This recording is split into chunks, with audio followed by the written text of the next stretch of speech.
I would like to retract that statement, please, officially. I don't mean it anymore. Hi everyone, welcome back. My name is Carmel, and in today's video, I am going to be taking you through some makeup that I once raved about on this channel, but for some reason, I don't talk about them anymore. I think as content creators, we're really good at telling you what we absolutely love and what we recommend, but we're not so good at going back to the makeup that we once loved and telling you why we don't really pick them up anymore. And I think it's a great way of going back into our drawers and trying them again and seeing whether our preferences have just changed, whether our skin has changed, or whether the product just has lost their spark. So if that sounds like something that you might be interested in, then please do keep on watching.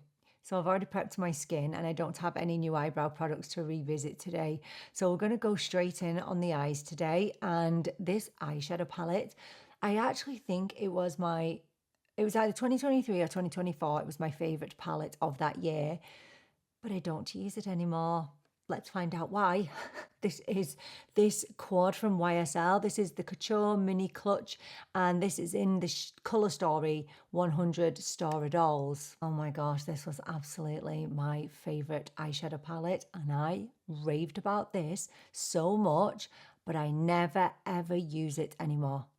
I don't even know why. I really don't. So I would describe this palette as a neutral leaning cool. It definitely comes out slightly cooler on me anyway. Now in here you have one soft matte and it's very, very buttery. And you also have two satins and you have a shimmery colour there as well. So I've already prepped my eyes with some concealer and a little bit of powder. I'm going to go in with the lightest shade here. I'm going to use a Refa 33 brush for this. That's just a really nice satin. I'm just going to bring it in here. Now it does have a little bit of subtle shimmer to it. I went to great lengths to get this palette because when it came out, it was literally sold out everywhere. And I mean everywhere. And I think in the end, I got it from France. I think that's where I got it from in the end. I was desperate for this. And I think it cost me 63 euros. I'm going to go in on the lid, all over the lid with this shade here. Kind of a taupey shade. Can I just say, I got corrected the other day. In fact, I think this has happened a couple of times. I've been corrected for the way I say taupe. It's just where I'm from. It's just, you say taupe, I say taupe. It's just my accent. I don't think I've ever heard anybody from where I'm from calling it taupe before. They're just buttery soft. They're very easy and take zero effort. I'm going to go in with this matte. Now this matte is quite dark, so I'm going to pick up a Real Techniques shading brush.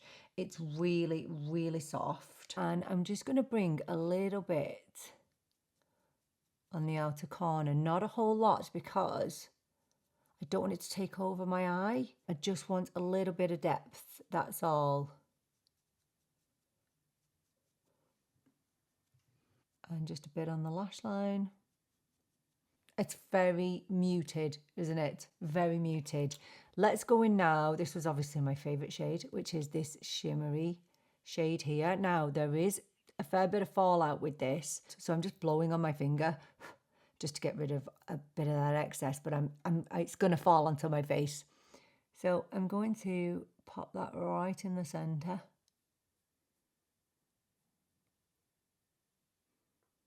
Lots of fallout on my face. It's pretty. It's understated. It's very muted. Do I like this palette? Yes, I think it's beautiful. I think it's a really gorgeous palette. Have I changed how I feel about it? I think I have. Is it all right to say that? Yeah, look, I think it's okay to say that we don't love something as much as we used to. There's nothing wrong with this. I just think that my preferences have changed a little bit and I've tried other formulas since this that I've enjoyed more. Have I moved on from it? I think I have. I would still recommend it to people, but is it for me personally right now? I don't think it is, but it is still beautiful. If you are not new here, you might not know that I'm a big fan of drugstore mascaras. I do buy high-end mascaras to review and to test, but generally I always end up going back to the drugstore. But there was one high-end mascara, and I think it was actually my favourite mascara of last year, but I don't think I've even used it this year. I know what. It's this one from Sweed. It's the Sweed Cloud Mascara. And I raved about this, literally raved about it. What's wrong with me? I don't know. I don't know what's up with me. So let's pop this on. This is in the shade black. I don't know if they have other shades actually. Yeah, so this retails for €33, which is really expensive. Solid brush, solid. It doesn't feel flimsy. It just works through the lashes really well. But I absolutely loved this last year. But for some reason, I don't want to pick it up. It's not that I don't want to. It's not that I don't want to use it. I guess it's just because I've got so many other mascaras. And I've been so loving the Maybelline Sky Tubes, as you know. And just tubing mascaras, kind of in general, have been my go-to, and this isn't tubing. And it's really important to use up your mascaras because they literally expire so fast. I have so many in my drawer that are probably expiring. Well, they are. They're expiring as we speak. This actually claims to be a volumizing mascara, which provides extreme definition that works to keep the lashes curl in place without smudging or flaking, and it definitely does. It's also water resistant as well. So that is one coat of the Cloud Mascara. I think it's really, really beautiful. Really nice volume, really nice fanning out of the lashes, and lovely length as well. You know, nothing dramatic, but a solid mascara. And that's why it was my favourite. I kind of need to start using it, don't I? Yes, I do. Right, let me even these eyes up. Right, we're going in on the under eyes now, and I've not used this concealer in so long, but I loved this, and I mean loved it. It's the L'Oreal Infallible 24-Hour More Than Concealer. I can't remember the last time I used this. I hope it's not expired. Big, chunky doe foot applicator, really chunky. And I have this in the shade 329, which is Cashew. What I can remember about this, it's very full coverage. So the way that I'm going to apply this is I'm going to pop it on the back of my hand, and I'm going to do it that way rather than applying directly to the under eyes, because I'll get a lighter application then. So we've got a lot to deal with. This, I remember being so impressed with this. Look at that. I just dipped in and it's so much. Oh, this brush is the Morphe M131, by the way, concealer brush. It's really, really good. And I'm just tapping that in. I remember this giving me the most insane coverage. But I think the reason that I stopped using this was because it felt heavy on my under eyes.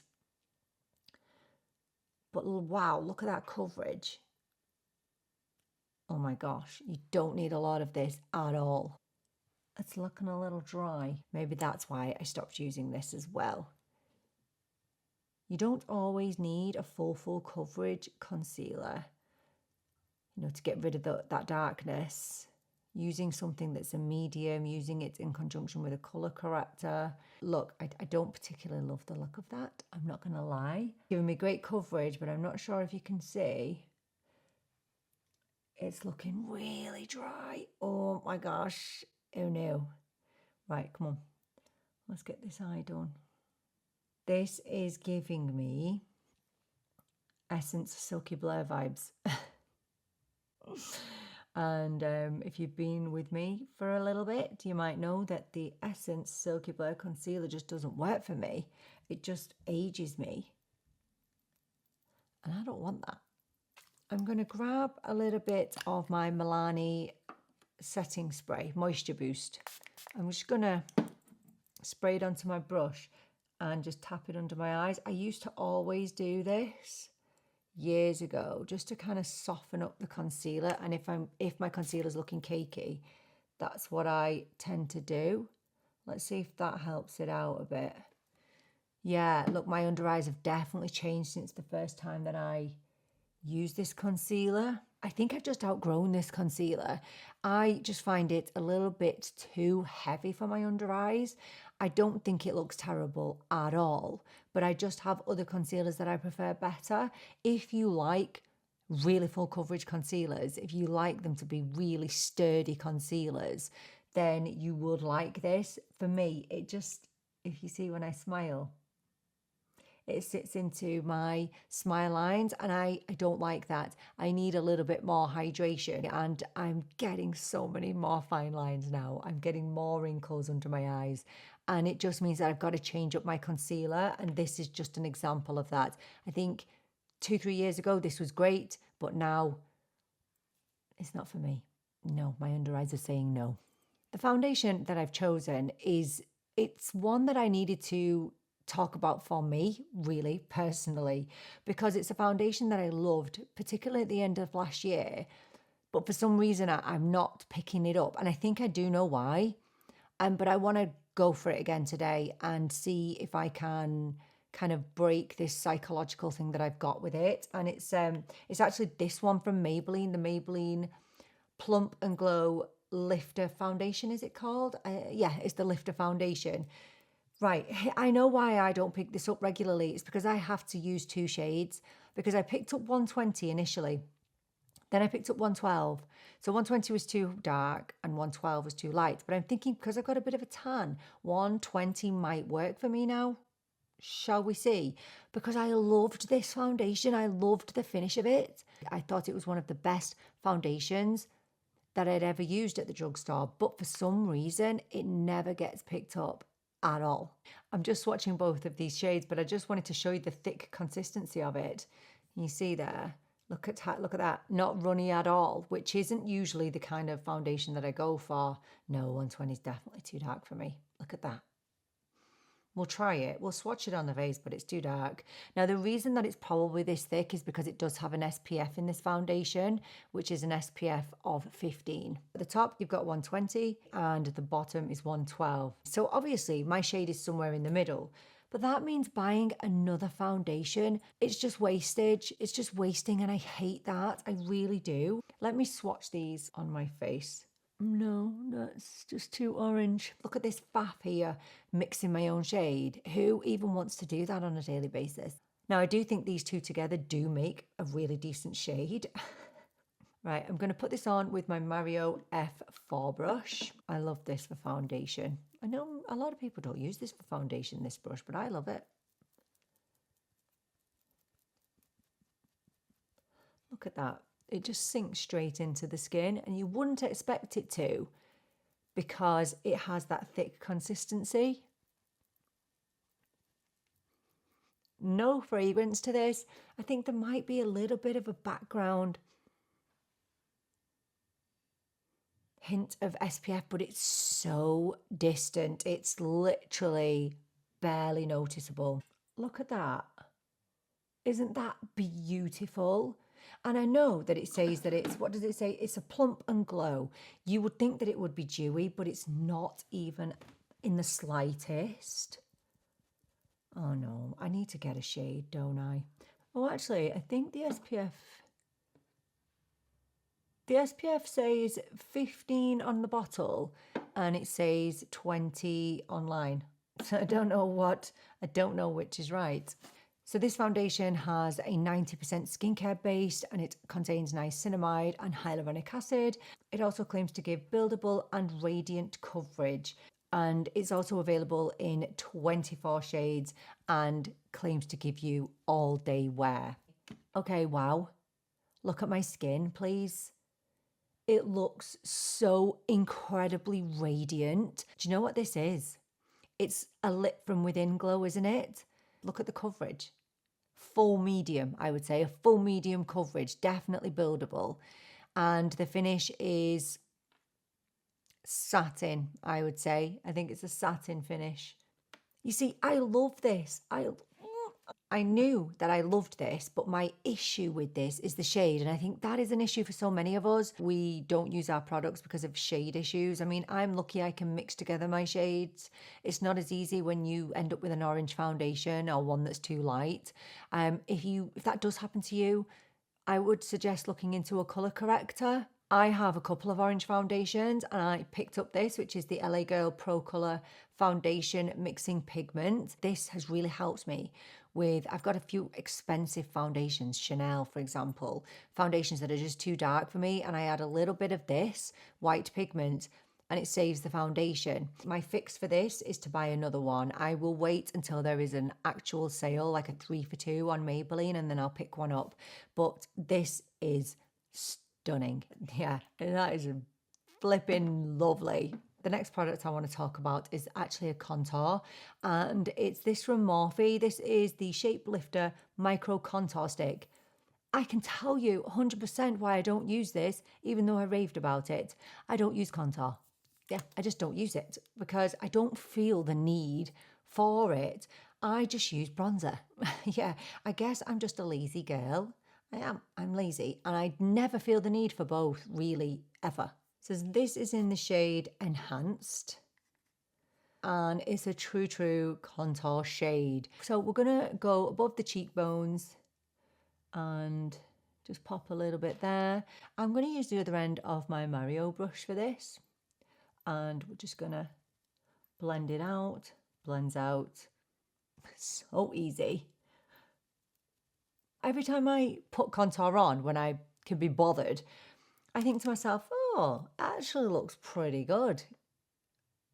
But I just don't think, this is just my personal opinion, you know, I'm not a professional, but it's just my opinion that when you've got bronzer on, bronzer can help to contour the face. Now, if you use contour on the nose, then this is obviously an ideal product for that. I don't use contour on the nose. I don't need it.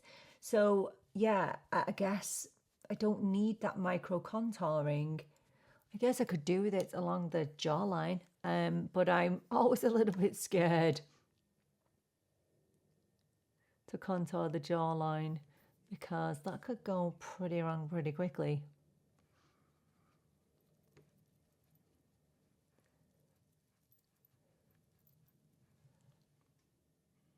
No, that didn't help.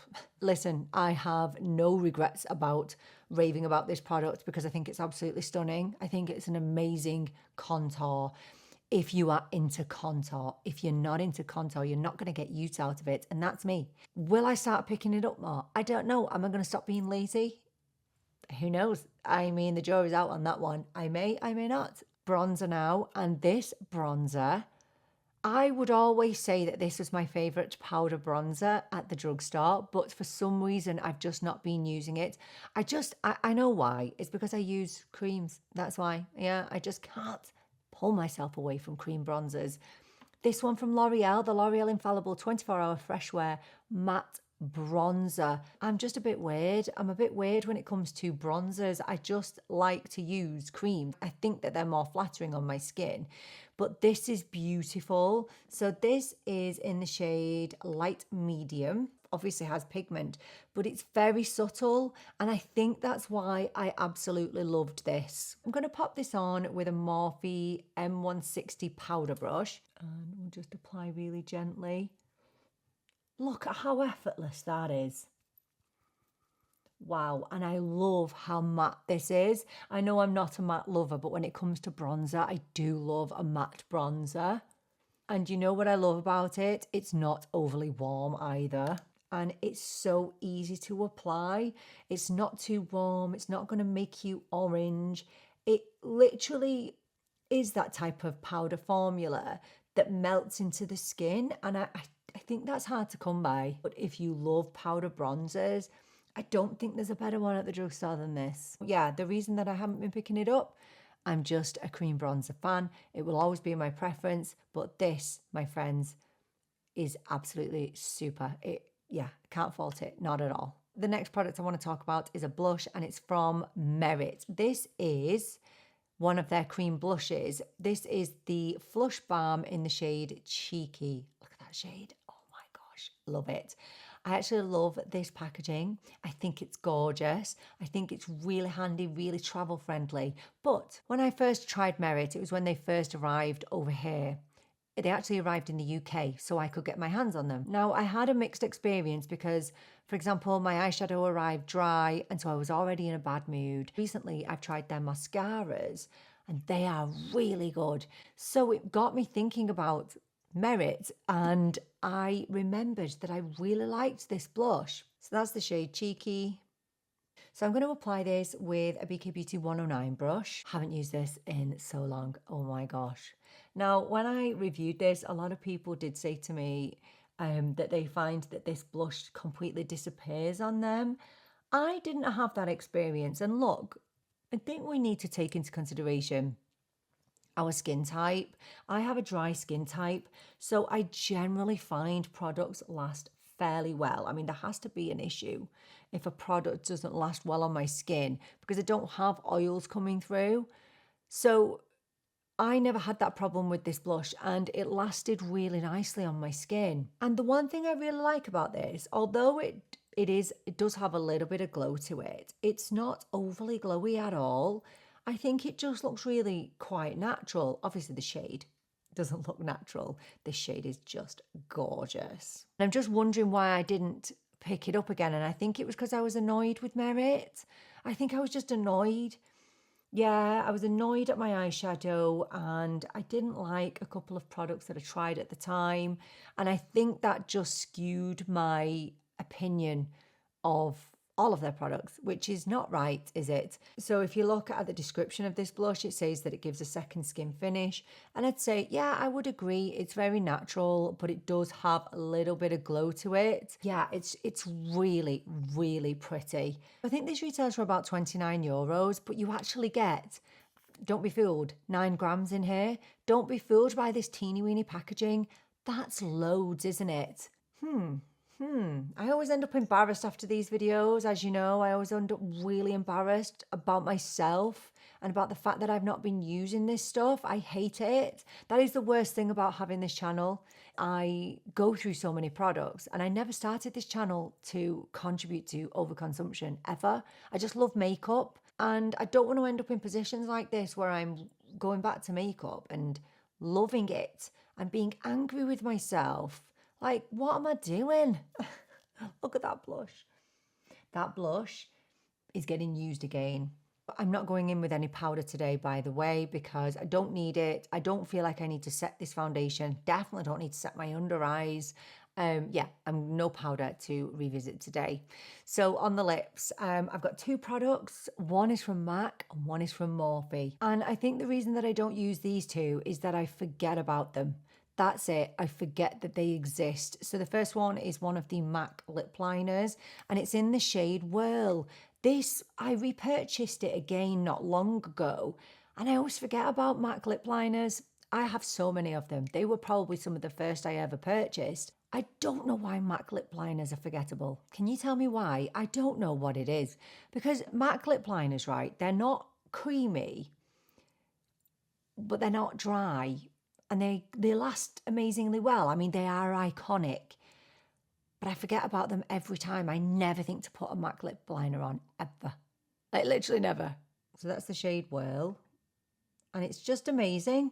It's just an amazing shade. So I'm going to show you that in a minute, but I want to show you the lip product on before I use lip liner because, you know, they look different when they're on together. So the Morphe product, I remembered that I had this because I've been loving these Morphe Lip Lock lipsticks. Love them. And then I remembered in the back of my brain somewhere that they had a lip gloss and I liked it and I forgot about it. Yeah, the Morphe Dripglass Glazed High Shine Lip Gloss. What happened to this? I don't know. You tell me. This is in the shade Nude Gleam. So there's Nude Gleam and there's Whirl. And we're going to team them up together. Right, let me show you Morphe on its own and then we'll pair them up. I think the Morphe on its own is actually really pretty. I always need a lip liner with more pale shades like this because this is like a really pale pink. I really like it though, and it smells and tastes really beautiful. It's not vanilla. I don't know what the taste is, but it tastes beautiful. And look at that high shine. It's not plumping, by the way. It just plumps out your lip lines because it's a high shine formula. Very comfortable, non-sticky, lovely. Let me take this off and put Whirl on. Whirl is described as a dirty rose and it's just the most perfect shade. It's so versatile and I really do love it. I really like MAC lip liners. For some reason, I just prefer to pick up other ones. I think it's because MAC lip liners are not notoriously known to be creamy. So they are a little bit more dry, but that means that they really have the most beautiful staying power. I'm just a sucker for a creamier lip liner. I'm going to pop Morphe on over the top now. They look so pretty together, don't they? Yeah, I love it. Look at me. See, this makes me happy. I feel happy today. I feel fulfilled. So that is the finished look with all of the makeup that I used to rave about and then stopped using. And I want to be really 100% honest with you. When I said at the beginning of the video that I had moved on from this makeup palette, okay, from YSL, I would like to retract that statement, please, officially. I don't mean it anymore. I actually love my eyes today. I do. I think that's the problem when you do your eyes first because of fallout and all the rest. You can't really envisage what the final look is going to be. I couldn't love this eyeshadow anymore right now. So I want to take that back, okay? What I said about this is wrong. The fallout is there, yes, and I will still always start with my eyes first, but am I done with this palette? Absolutely not. I lied. I lied to you and I lied to me. Genuinely, there's only one thing that I don't think I'll use again in here, and that's the L'Oreal Infallible Concealer. Not that I'll not use it again, but it's not going to be in my rotation. My eyes are looking, yeah, they're looking a little bit creasy, if I'm completely honest with you. It's just a little bit drying on my more mature under eyes. 3 years ago, this was fine. But today, I'm just turning 44 soon. It's not washing. It's not washing on my dry under eyes. Everything else, I have identified what my problem is and I'm going to fix it, especially with this, the Maybelline Lifter Foundation. Unbelievable. I can't believe that that's a drugstore foundation. I'm going to get my proper shade, I promise. I really genuinely hope that this video has inspired you to go into your makeup collection again and see what you've abandoned, what you used to love, and give them another go. I promise you, you will not regret it. Thank you so much for joining me for this video. I so appreciate you being here with me. I'm really looking forward to seeing you in the next video. But until then, take care and bye for now.